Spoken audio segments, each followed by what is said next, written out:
Alright, welcome back to Nick Lenz's Comic Corner, Classicus Non-Classics. This is episode number 3388, Doubleshot number 3282. A bunch of Witchblade stuff here with this one, yes. So, we're discussing from the Witchblade comic, the original run, from issues 58 to 75, along with Tomb Raider 25. This, of course, was the Top Cow version of the character, which Dark Horse has since reprinted this particular run. They skipped this issue because Witchblade is there, and they don't own the rights to Witchblade, just Tomb Raider. So there's also one issue called Evo, and the final issue of Tales of the Witchblade. It just kind of loosely, the final issue just loose ties into the storyline involving Tomb Raider. Just another thing for Witchblade, and that's kind of it. Now, pretty much the book starts out with, all but like two of these issues are written by David Warhol, who is the main writer of this book. There are a couple of issues written by Chuck Austin. Yes. So, a lot of these books basically are this. You have Sarah, where she is just doing a thing for the first couple issues. And then we have to go to Tomb Raider, where she basically interacts with the Top Gun version of Tomb Raider, which is the version who is based upon the more popular version of Tomb Raider before they did one of the reboots they had, the one with the blue top, the one that was loosely inspired to be part of the, Angelina Jolie version with the blue top, short shorts, and the guns. Yeah, that one. Yeah, where cross up with that, and then we go back to Witchblade for issue 60 for this story called Endgame, and then we include in the one called Evo, where it's just sort of a supernatural type of thing. And then right after this, she gets help from Magna, of course, the Darkness himself, Jackie. He does actually a lot in these issues, to the point where he's getting very close with her in a lot of these issues. Not to the point to claim, he's in love with her. He just guest star in these issues. And basically, she also with this sort of organization known as 42, which is sort of this scientific lab that she keeps going to, that they keep cutting to throughout this all of this. It's all in all really good. Also, we started Brian Craig on the artwork, and then not long after this, we have Francis Manapult on the artwork for this book, which is really, really good. Because Francis Manapult is a damn good artist. But there's not else a lot to say about these issues per se. At one point, Sarah is accused of a crime, though they kind of wrap up issue 75. Though the reason why I stopped at 75 because I originally going to stop at 69 or at least 70, but I said I'd go 75 because I kept saying to be continued. So I just kept going, and I decided to stop there. Is 75 double size issue like a lot of their time? Not really, no. It's just a regular size issue. But that's kind of it to discuss here with these issues. You're thinking, really? You're discussing, what essentially put as, 18 issues of the Witchblade comic plus one issue of Tomb Raider, one issue of Evo, and the final issue of Tales of Witchblade, because basically kind of what I described is kind of what happens over the course of these issues. It's basically still a supernatural stuff with Witchblade. At one point, Jackie visits her apartment, and she's like, "Oh, you're not Sarah." And there's this blonde guy with her too. Tomb Raider, she just is there. My guess is they included Tomb Raider as part of this crossover Endgame. This is my personal theory. The reason why they did this is because Tomb Raider is published by Dark Top Cow at the time. So I guess they figured, though, hey, include her as a guest star on this book because, it is published by the same company and she's part of this universe. It basically confirms that this version of Lara Croft is set in the same universe as Witchblade. I thought the Magdalena, I thought she was really cool bringing her in the book. I think she came in with issue 62, and she's basically here drawing issue 70, which is really cool. She's another one of those people, and she debuted at Pages of the Darkness.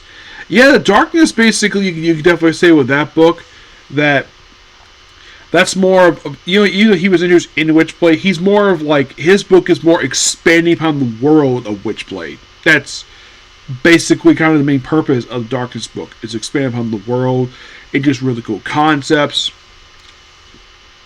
that sort of thing.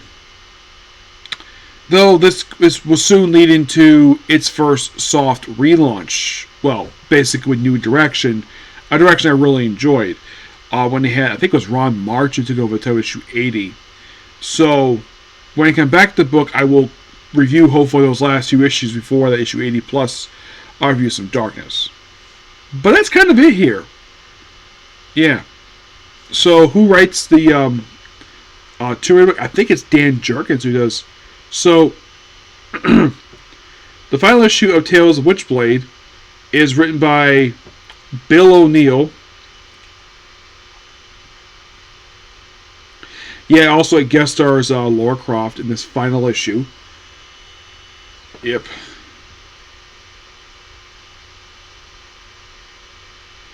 Yeah.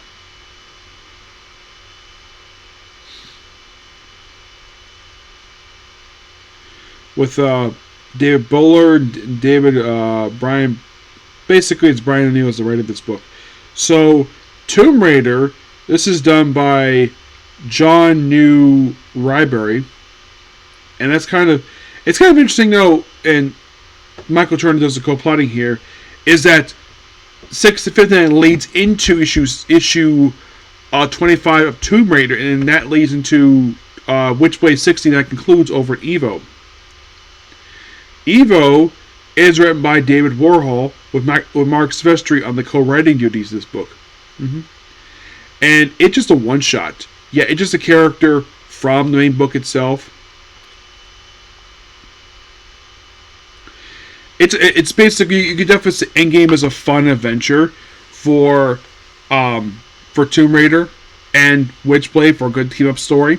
Really cool stuff here.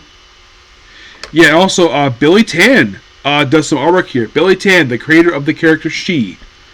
Yep. But not much else to say about these books.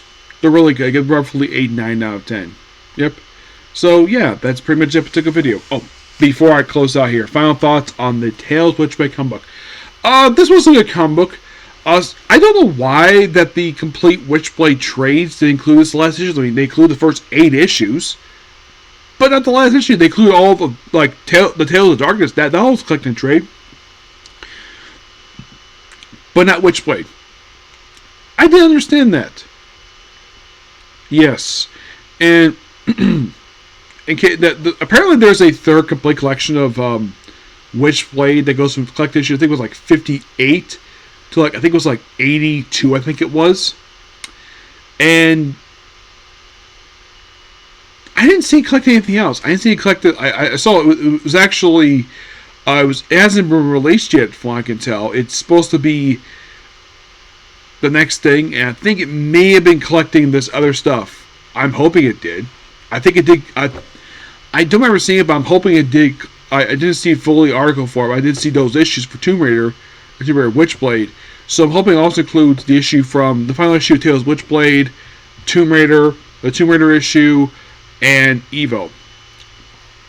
I decided to include the Witchblade issue here because, well, I talk about here now because I'm going to be hopefully get a chance to review the Tomb Raider Colossus collection, and the trade itself skips 25.